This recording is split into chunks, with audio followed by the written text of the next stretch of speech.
ہماری قوم میں وہ لوگ ہیں جو ستارے دیکھ کر رشتے طے کرتے ہیں.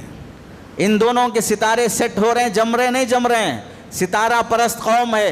لڑکا لڑکی کا رشتہ جمنے کے لیے ستاروں سے جوڑا جا رہا ہے. ان کا ستارہ آپس میں سیٹ ہو رہا کہ نہیں ہو رہا ہے؟ یہ ستارہ پرستی حضرت ابراہیم علیہ السلام کی قوم کی کا وہ کفر تھا جو آج مسلمانوں میں دوسری شکل میں پایا جا رہا ہے. ستاروں کی پوجا تو نہیں کی جا رہی ہے, لیکن ستاروں کا عقیدہ کہیں نہ کہیں گھڑا جا رہا ہے.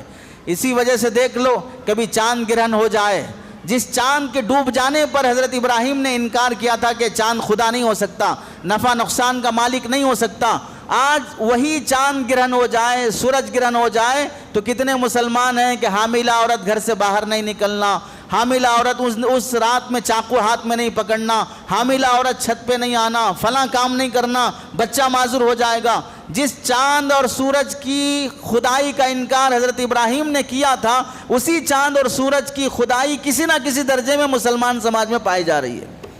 ابراہیم علیہ السلام کی زندگی سے ہمیں سبق ملا, حق کی تلاش, صحیح اور غلط کیا ہے یہ سوچو, ہم کر کیا رہے ہیں. 7 آسمانوں سے پرے رہنے والے چاند سورج جہاں ہماری رسائی نہیں ہو سکتی, ہم اسے قریب سے دیکھ بھی نہیں سکتے, اس کے عقیدے کے ہم مبتلا ہو چکے ہیں کہ اس کو ہم اپنا خدا تصور کرنے لگے یا اس کو مؤثر حقیقی تصور کرنے لگے.